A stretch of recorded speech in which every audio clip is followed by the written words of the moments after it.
अब हमारा technical content शुरू होता है कि फैसिलिटेशन क्या है और ये शिक्षण से किस तरह अलग है। आप लोगों ने, जैसे तपन सर ने भी कहा कि आप लोग अपने-अपने लेवल्स पे आप ऑलरेडी टीचर्स के साथ इंटरैक्ट करते होंगे, ट्रेनिंग्स देते होंगे। लेकिन अब इसको टेक्निकली समझा जाए तो शिक्षण बच्चों के साथ और फैसिलिटेशन बच्चों के साथ या किसी के साथ भी, तो फैसिलिटेशन और शिक्षण, टीचिंग और फैसिलिटेशन में क्या डिफरेंस है? अब आपको क्या लगता है कि अगर मैं एक वर्ड बोलूँ टीचिंग और दूसरा है फैसिलिटेशन, तो इन दोनों में आपके हिसाब से क्या डिफरेंस है? उल्टा चलते हैं, आज अभी हेमंत सर, महेंद्र सर और तपन सर, ऐसा। हेमंत सर बोलिए।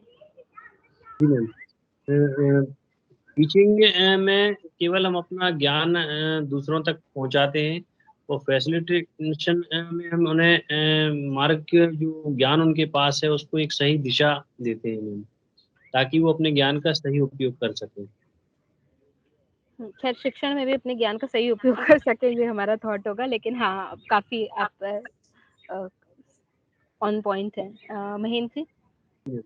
जी मैडम, तब मेरा ये मानना है कि शिक्षण मतलब जो है, टीचिंग जो है, ये टीचर सेंटर्ड या ट्रेनर सेंटर्ड है, और जो फैसिलिटेशन है वो ट्रेनी सेंटर्ड हम कह सकते हैं कि इसमें हम ट्रेनीज को इन्वॉल्व ज़्यादा करेंगे। हम केवल एक फैसिलिटेटर की भूमिका में होते हैं कि केवल उनको हमें बीच बीच में सपोर्ट करते जाना है, और सेंटर में वही लोग होंगे, ट्रेनी लोग होंगे, मतलब उन्हीं को लेकर के हम ये सारा डिजाइन भी करते हैं, उसी को लेकर के हम फोकस करते हैं।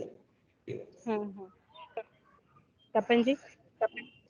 मेरा मेरा ये मानना है कि शिक्षण जो ट्रेनिंग है, शिक्षण है, वह बच्चों के लिए एक नया ज्ञान है, और जो ट्रेनिंग है वो जो वयस्क व्यक्ति जिनके ज्ञान है उस ज्ञान पे पड़ी हुई धूल को हटाने का काम करना है। ये फैसिलिटेशन का काम। अपन कभी भी कोई नई चीज ट्रेनिंग नहीं दे पाएंगे, जो पुराना सीखा हुआ है उसको ही अपग्रेड करना, ट्रेनिंग में उसको अपग्रेड कर सकेंगे, और शिक्षण में हम उनको नया ज्ञान दे रहे हैं।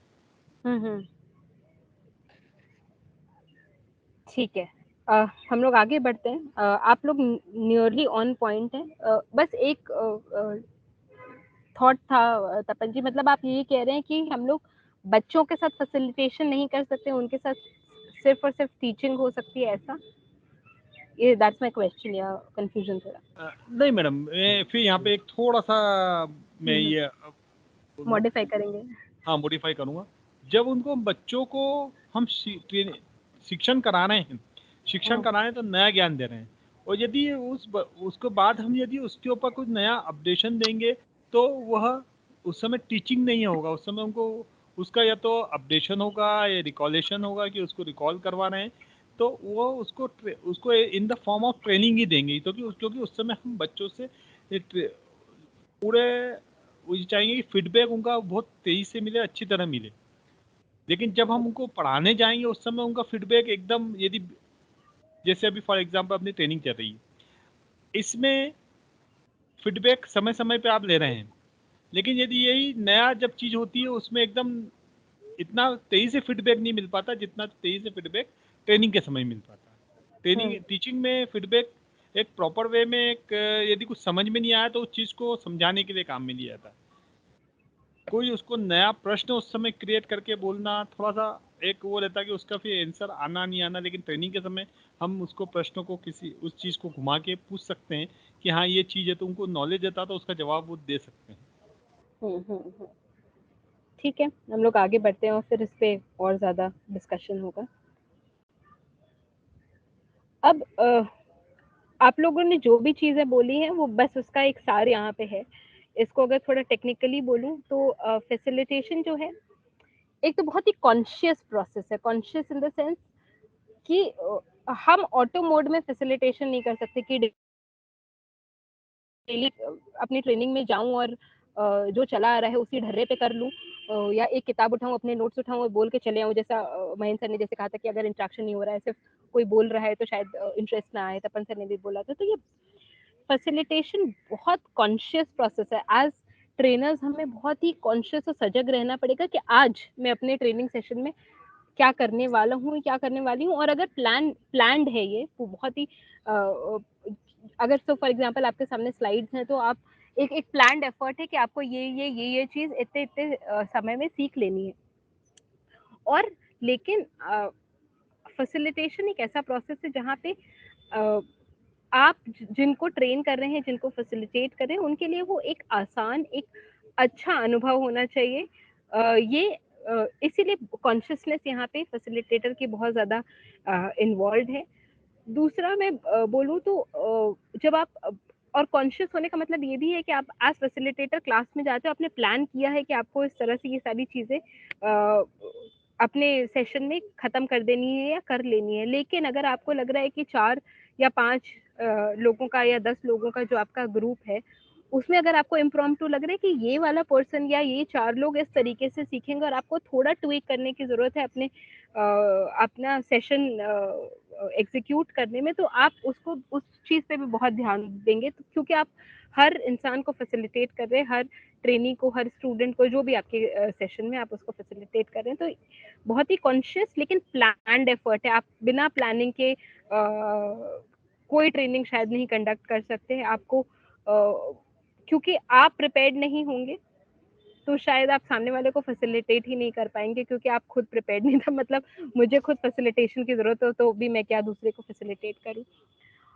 is facilitation is a way of working with people which enables and empowers them to carry out a task or perform an action। ये बहुत ही डीप, बहुत ही गूढ़ बात है।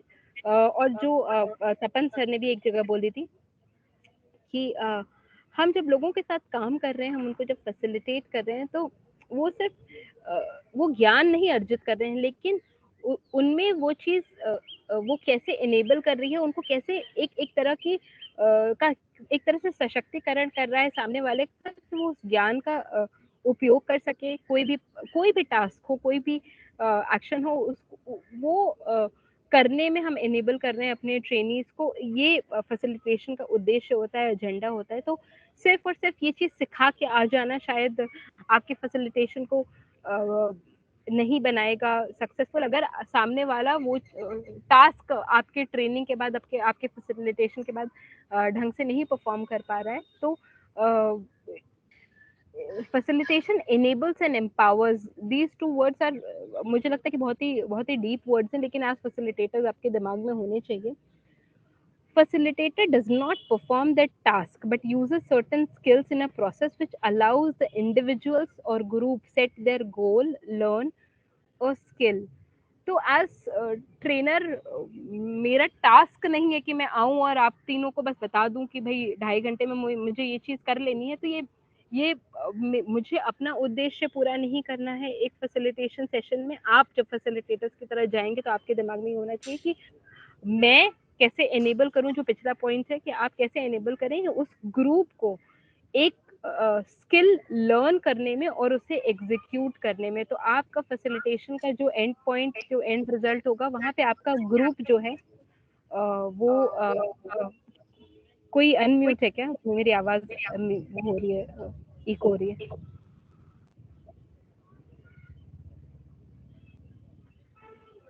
यदुवीर, आप कुछ बोलना चाह रहे हैं?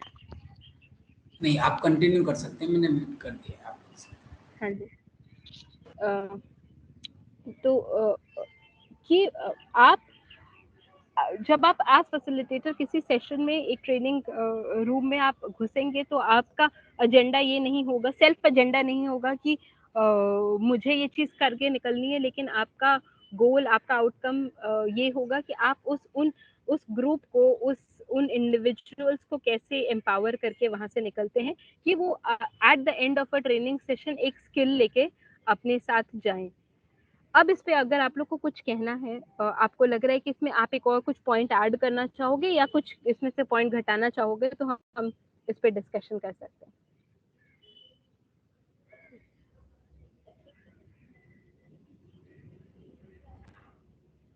आपको 2 मिनट रिफ्लेक्शन के लिए चाहिए तो वो भी हम दे सकते हैं। नहीं, ऐसी बात नहीं मैडम, ठीक है, आपका कहना बिल्कुल ठीक है। ये facilitation does not perform the task but uses certain skill. तो स्किल, यदि स्किल अपडेशन होगा तो वही इंटरेस्ट क्रिएट, स्किल अपडेशन होगा तो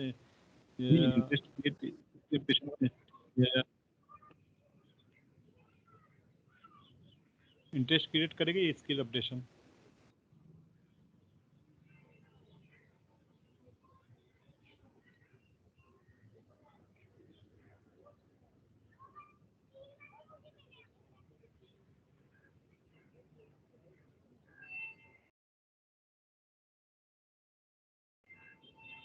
इसमें दिए गए मेरी सभी आवाज आ रही है? चीजें सही है। जी मैम आ रही है। हाँ जी, हाँ जी। इसमें जो फैसिलिटेटर्स की जो अंडरस्टैंडिंग दी गई है वो सभी आवश्यक हैं, और एक वास्तव में फैसिलिटेटर की जो भूमिका है वो यही है कि वो पीपल्स लोगों से उस कार्य को कराएं। तो एक एज ए गाइड की तरह उनको वो जो भी उनको टास्क दिया गया है उसको करने में उनकी मदद करें, ना कि उनको सिखाएं।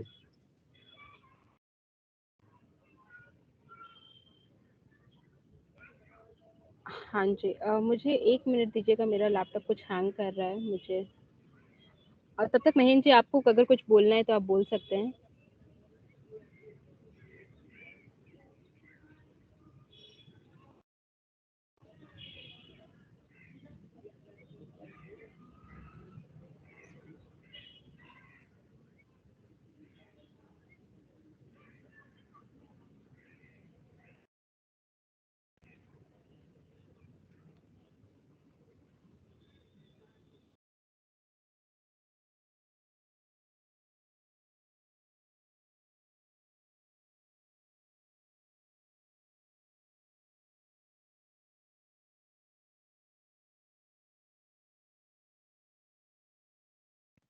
मैं म्यूट पे था मैडम। मैं कुछ बोल गया, मैं म्यूट पे था।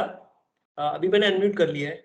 मैं असल में और कुछ इसमें ऐड नहीं करना चाह रहा था, बस मैं ये चाह रहा था कि इसमें थर्ड पॉइंट जो दिया हुआ है, the facilitator does not perform the task but uses certain skills in a process which allows the individuals और ग्रुप सेट देयर गोल और लर्न अ स्किल। थोड़ा इसको एलेबोरेट कर दे मैडम, थोड़ा मेरे को और ठीक से समझना है इसको।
हेलो, सिग्नल है कि चले गए? आवाज शायद जूही मैडम की आवाज नहीं आ रही है। हाँ, जूही मैडम की भी नहीं आ रही है, यदुवीर जी भी नहीं दिख रहे हैं, तो मेरे को लगा हम्म।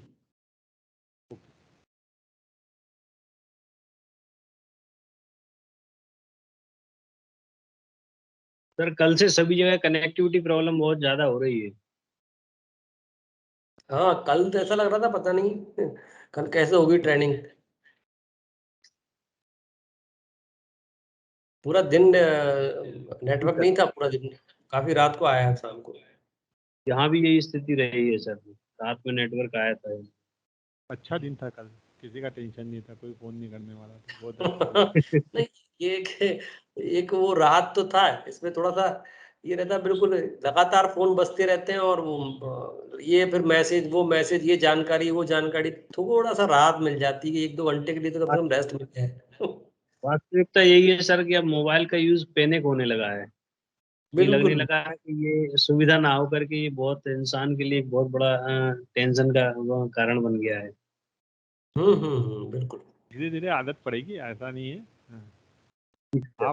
आप इसके भरोसे न रहें बस, तो अपने आप सब सही हो जाएगा। और यदि आप इसके भरोसे रहेंगे तो आपको ये तकलीफ देगा नहीं तपन सर, मेरे हिसाब से तो मोबाइल फोन और ये चीजें बहुत अच्छी हैं, इसमें कोई बुराई नहीं है, बहुत सुविधा है, लेकिन इसमें कुछ कोड ऑफ कंडक्ट बनना चाहिए ऐसा कि भाई देखो इतना यूज करना है, इतने घंटे जब काम रहता है तो उस समय यूज करना भी, एक कुछ अपना जो सोशल लाइफ होती है उसको भी इम्पोर्टेंस बहुत देना बहुत जरूरी है, नहीं तो इससे बाकी चीजें भी प्रभावित होती है ना। अगर आप अपने परिवार को और इसको, फिर आप पता पड़ा कि रात को आने के बाद भी 12 बजे भी वही चल रहा है, फिर ये मैसेज वो मैसेज, ये जानकारी वो जानकारी, तो मेरे हिसाब से कुछ कोड ऑफ कंडक्ट बनना चाहिए कि जो सभी के लिए जरूरी हो, स्कूल्स के लिए, ऑफिस के लिए, घर के लिए। मैं तो अपनी रोज ऑनलाइन क्लास चलाता हूँ ये इसके जरिए, ताकि बच्चों को कांटेक्ट में रहूं। जी मैडम बोल रही हैं, आवाज आ रही है, जी मैडम की आवाज नहीं आ रही पर।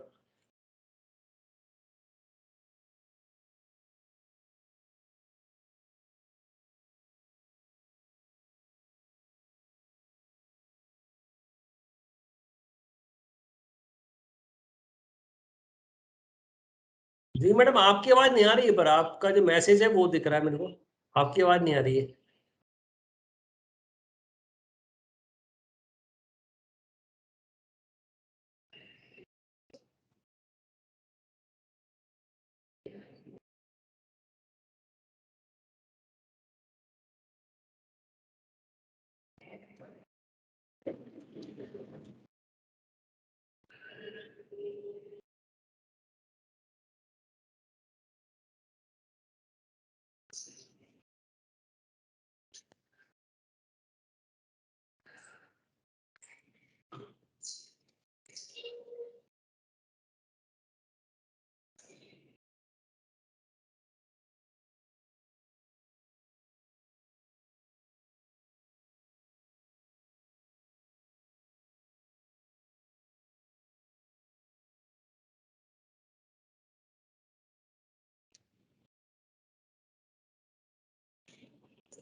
यदुवीर जी आ गए हैं, अब चालू हो हाँ जाएगा। सर, हाँ सर, मैं थोड़ा भी बिजी था इधर उधर, भी हाँ, टेक्निकल वो जो लग भी ही रहा है चीजें होती आपको। हैं।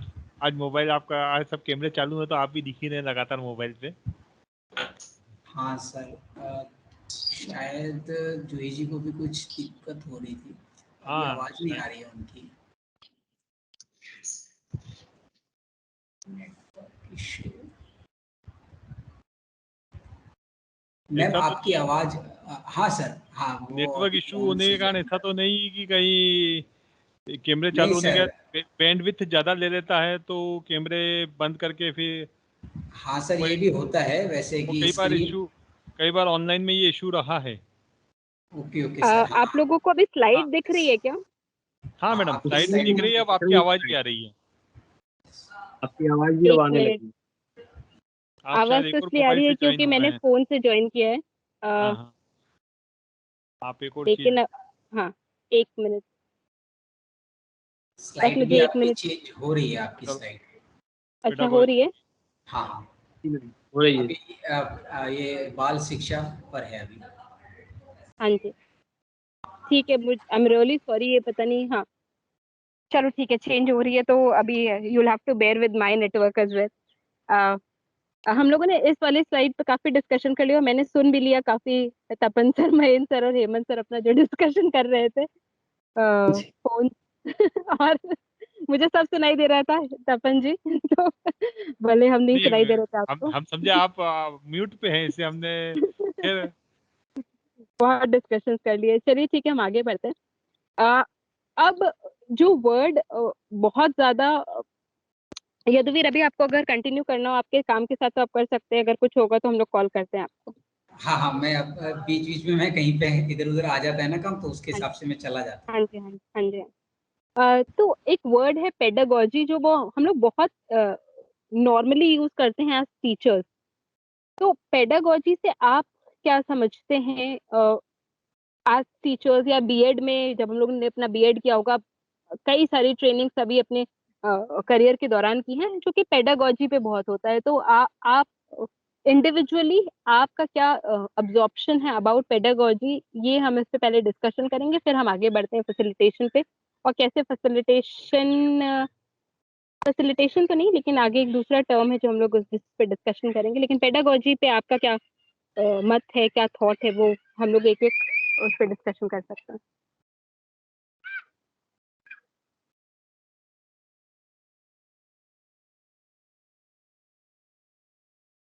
तपन जी।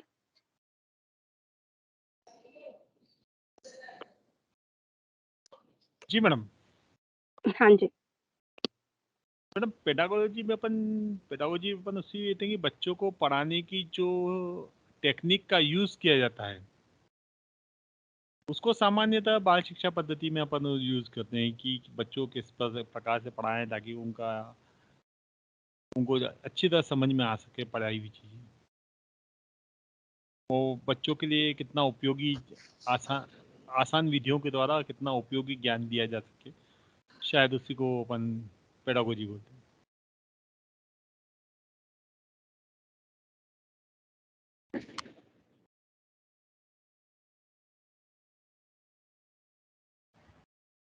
आपकी आवाज नहीं आ रही मैम। हाँ नहीं, मुझे बोलना ही नहीं है, बाकी दोनों को बोलना है अभी तो, हेमंत सर और महेंद्र को। जी जैसा कि अभी सर ने बताया, पेडागोगी का जो अर्थ हम लोग समझते हैं वो यही कि बच्चों को सिखाने के लिए जो विधियां उपयोग की जाती हैं, और ऐसी विधियां उपयोग की जानी चाहिए जो कि सरल हों, किसी को और बच्चे आसानी से जिन विधियों के माध्यम से सीख सकें, इसी को पेडागोगी कहते हैं।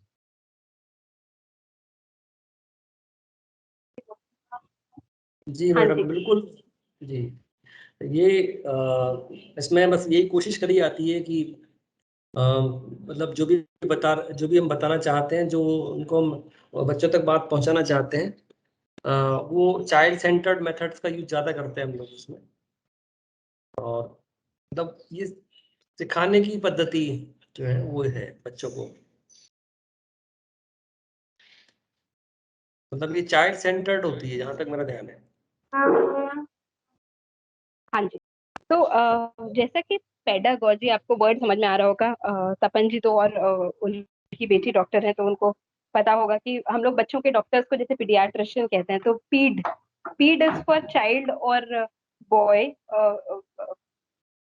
ये दूसरी भाषा में जर्मन वर्ड है, अगर पीड कहा जाए तो it is for babies, children. तो हाँ, तो इसीलिए पेडागोजी, बिकॉज पेडा से निकला है ये, पीड इसमें है ये टर्म, तो बाल शिक्षा पद्धति, बच्चों को कैसे पढ़ाया जाए, कैसे एक्टिविटीज के थ्रू लर्निंग करवाई जाए, ये पेडागोजी है। तो ऑब्वियसली इस बारे में आप लोग जानते हैं।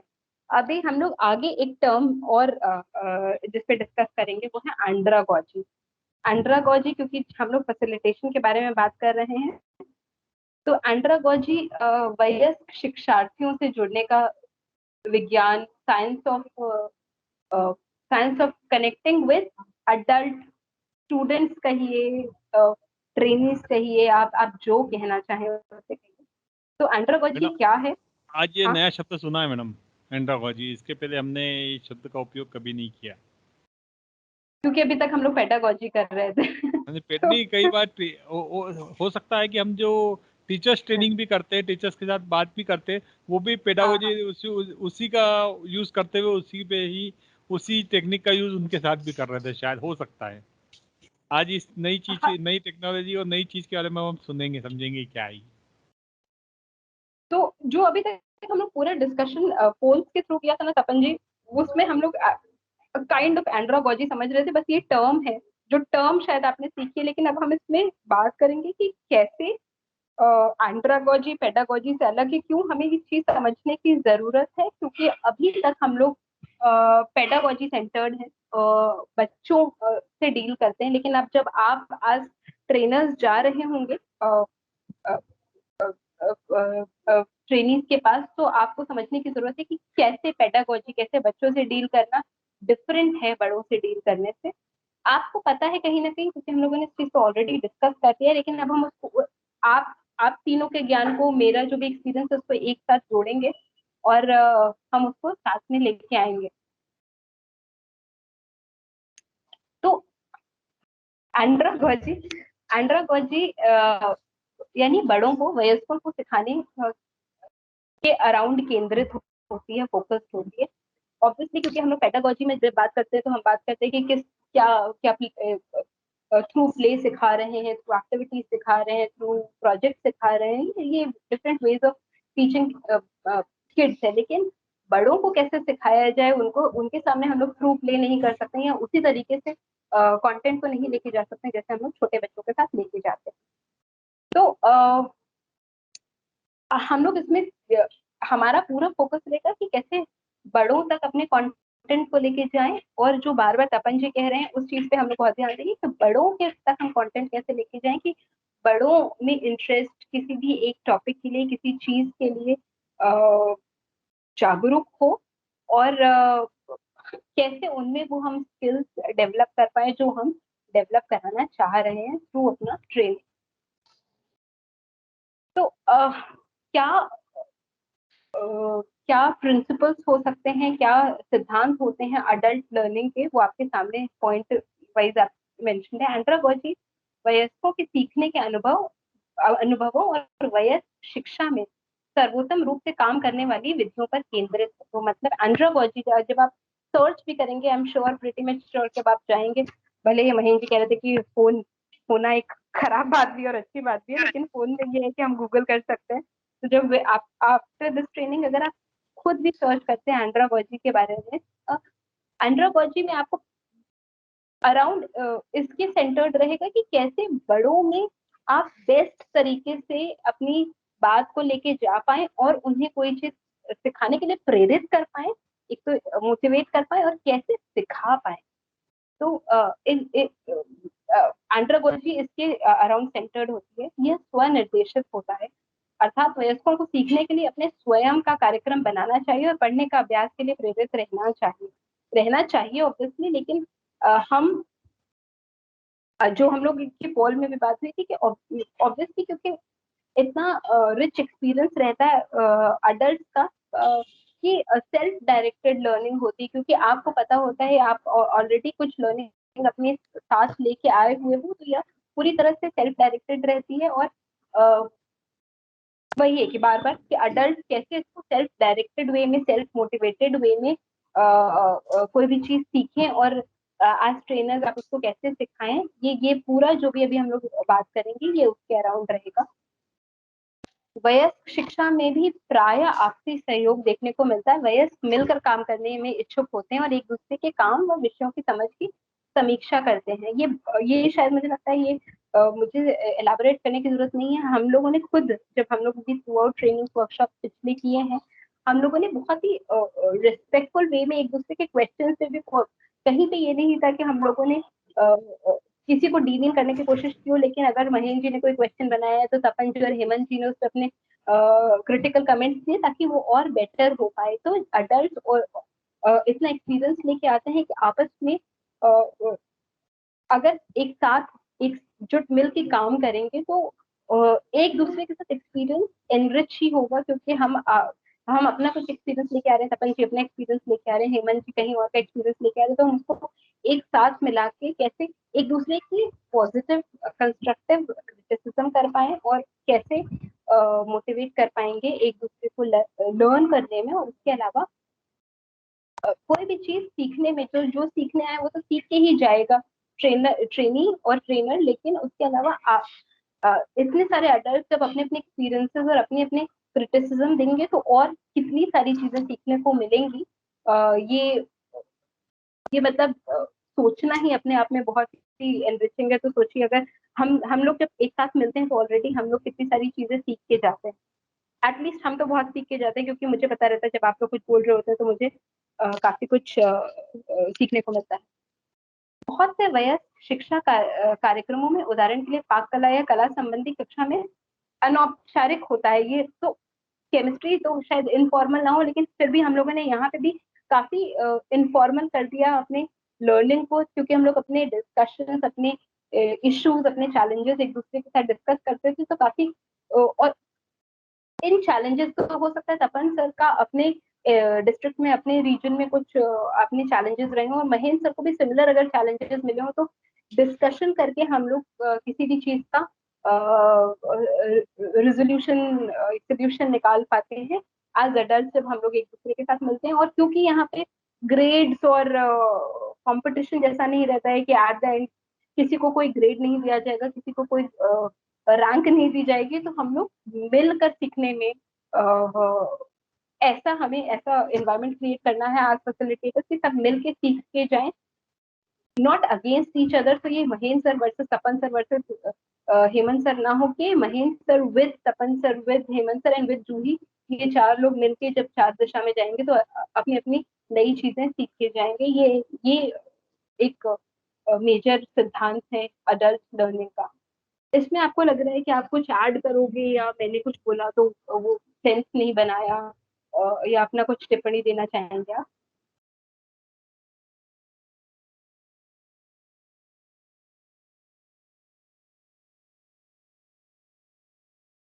मैडम, मैं एंड्रोलॉजी और पेडोलॉजी में दोनों में एक ही चीज़ थोड़ा सा जो बाइफरकेट करने का एक प्रयास किया मैंने ये कि बच्चों को ट्रेनिंग और वयस्कों की ट्रेनिंग में एक मेन डिफरेंस ये है कि बच्चे जो होते हैं वो मेंटली साथ नहीं देते हैं, फिजिकली साथ देते हैं। और वयस्क जो होते हैं वो मेंटली साथ देते हैं, वो फिजिकली साथ नहीं दे पाते। ये एक थोड़ा सा अंतर दिख रहा है कि कुछ भी एक्टिविटीज़ में जब पार्टिसिपेशन करेंगे तो बच्चे वो एक्टिविटी अच्छी तरह कर लेते हैं, लेकिन जहाँ वयस्कों की बात आती है तो वयस्क वो एक्टिविटी नहीं कर पाते, लेकिन हाँ मेंटली ज़रूर सपोर्ट करते हैं।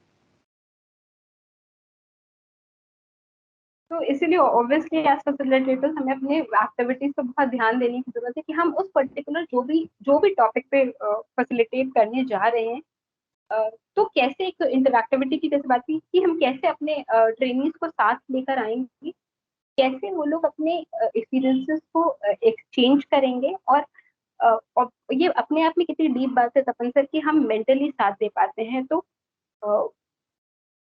मेंटली इन द सेंस एक तो अपने हम एक्सपीरियंसेस को एक दूसरे के साथ शेयर कर रहे हैं, क्रिटिसाइज कर रहे हैं, कंस्ट्रक्टिवली क्रिटिसाइज कर रहे हैं। यहाँ पे नेगेटिव क्रिटिसिज्म की बात नहीं है, लेकिन कंस्ट्रक्टिव क्रिटिसिज्म की बात हो रही है। क्योंकि तपन सर आप ऐसे एक्सपीरियंस हैं अपने क्वेश्चंस को लेके, महेंद्र सर अपने आप में एक्सपीरियंस है। तो महेंद्र सर ने कोई अपने एक्सपीरियंस पे क्वेश्चन बनाया होगा, लेकिन तपन सर उसमें अपना एक अपने एक्सपीरियंस अगर उन्होंने कुछ वैल्यू एडिशन कर दिया तो वो क्वेश्चन कितना अच्छा बनेगा। तो यहाँ पे जब हम लोग डिस्कशन करते हैं, लास्ट टाइम भी जब हमने अपने वर्कशॉप में डिस्कशन किया था, तो उस क्वेश्चन को कैसे अच्छा बनाया जाए उस पर हम लोग डिस्कस कर रहे थे। हम लोगों ने कहीं बात नहीं की कि अरे महेंद्र सर ने तो खराब क्वेश्चन बना दिया या तपन सर ने उसको बेटर कर दिया या किसी ने ऐसा, मतलब I am not taking names, लेकिन ऐसा कहीं डिस्कशन नहीं हुआ, क्योंकि हम लोग लगातार कंटेंट के बारे में बात कर रहे थे। यहाँ पे हम लोग वही है जो आप कह रहे हैं कि हम लोग we are not fighting against each other, we are with each other. ये अडल्ट लर्निंग का एक बहुत मेजर प्रिंसिपल है। आगे हम लोग एक कभी टेबल आएगी आपके सामने जिसमें हम लोग डिस्कशन करेंगे। डिस्कशन क्या, वो जो भी हम लोगों ने पेडागोजी और एंड्रोगोजी में डिफरेंसेस डिस्कस किए वो सामने दिखेगा आपको। मैम ये रेखा शर्मा हमारे साथ ज्वाइन हुई हैं। सर मैम आप कौन से ग्रुप में हैं, कुछ आइडिया कि आप कौन से सब्जेक्ट की हैं?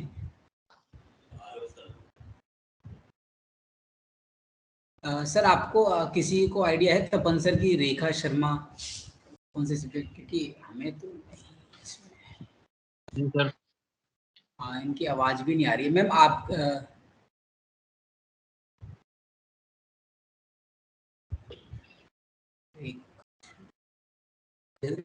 मैसेज करके पूछे उनसे। हाँ हाँ नहीं सर, इनका ना नंबर नहीं है मेरे पास, और ये बहुत टाइम से ना लॉबी में थे, तो मैंने सोचा एडमिट करके इनसे पूछ ही लूँ कि ये कौन से सब्जेक्ट के हैं।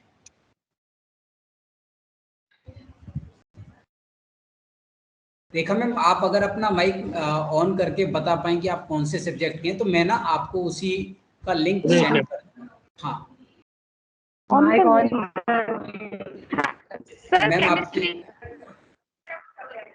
मैम आपकी आवाज काफी कट रही है मैम, आपकी आवाज। Sir chemistry. ओके मैम, आप केमिस्ट्री के हैं? जी सर। ओके ठीक है, ओके। हाँ बोलो।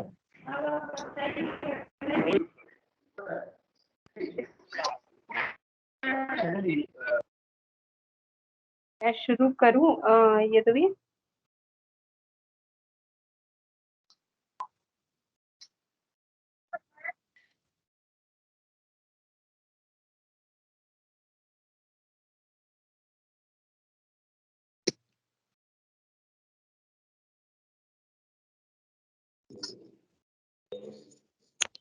मैं शुरू करूं।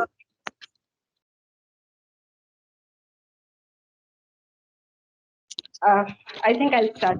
हेमंत जी, तपन जी, महेंद्र जी, वेलकम। रेखा जी, सॉरी मतलब अभी तक आपसे इंटरेक्शन नहीं हुआ है मेरा।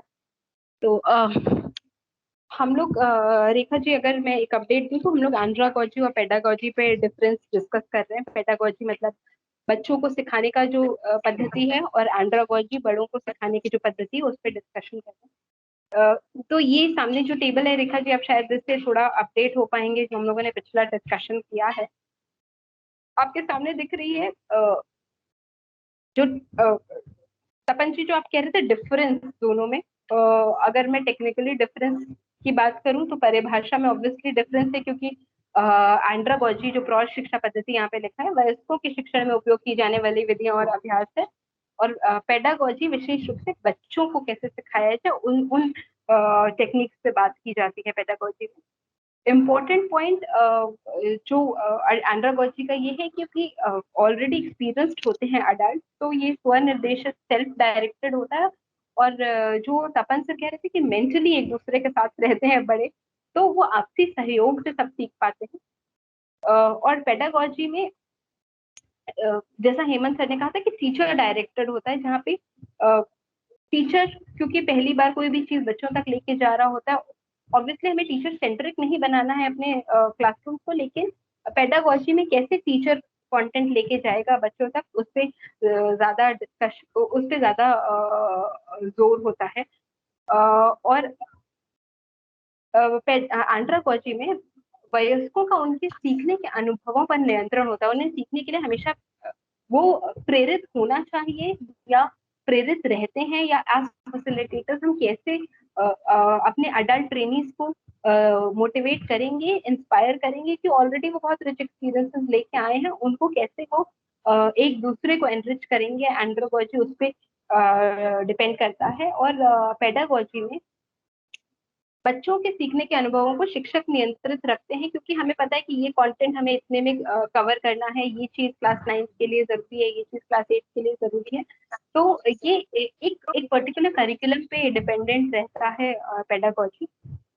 ग्रेड का महत्व नहीं होता है, तो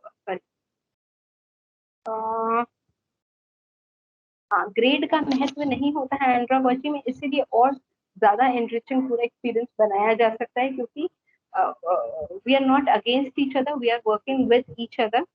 और पेडागोजी में ऑब्वियसली ग्रेड का काफी रोल रहता है, ग्रेड मार्किंग जो भी कहिए रिपोर्ट का, क्योंकि हमें बच्चों को प्रमोट करना है एक क्लास से दूसरे क्लास तक। तो ये मेजर टेक्निकल डिफरेंसेस हैं एंड्रागोजी और पेडागोजी में। इस पे किसी को कुछ बोलना है, कुछ और इसमें ऐड करना है?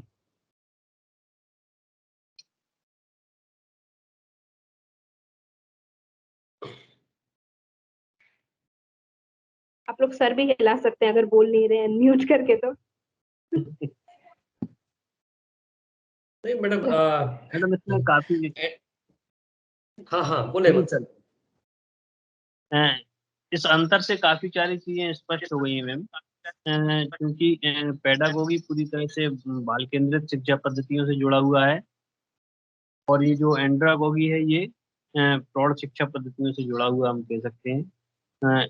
इसमें ये हमें स्पष्ट रूप से अंतर से पता चल रहा है कि वयस्कों के सीखने के जो तरीके हैं वो उनके अनुभवों से नियंत्रित होते हैं, और अनुभवों से वो प्रेरित हो सकते हैं, अपनी इच्छा से एक अलग प्रकार से वो स्वयं सीख सकते हैं। तो यहाँ पर फैसिलिटेटर की भूमिका जो वयस्कों के लिए होती है, वो एक मार्गदर्शक और एक सहयोगी की भूमिका होती है। ये थोड़ा सा हमें इस अंतर से स्पष्ट हो रहा है। अब हम लोग आगे से और डिस्कशन करेंगे कि कैसे लर्नर्स अलग अलग तरह के होते हैं, और हमें अगर हम अपने लर्नर्स को समझ पाए, जैसा कि मैंने कहा था कि 10 लोगों का ग्रुप है और आपको लग रहा है कि ये 2 कैसे सीखेंगे और ये बाकी 3 कैसे सीखेंगे, अगर हम उसको समझ पाए तो हम अपनी ट्रेनिंग को और फ्रूटफुल बना सकते हैं। क्योंकि तब मुझे पता है, मुझे इन द सेंस आपको आज फैसिलिटेटर पता है कि आपका ग्रुप कैसा है और आपको अपना कंटेंट कैसे लेके जाना है जी मैम। अपने ट्रेनिंग का।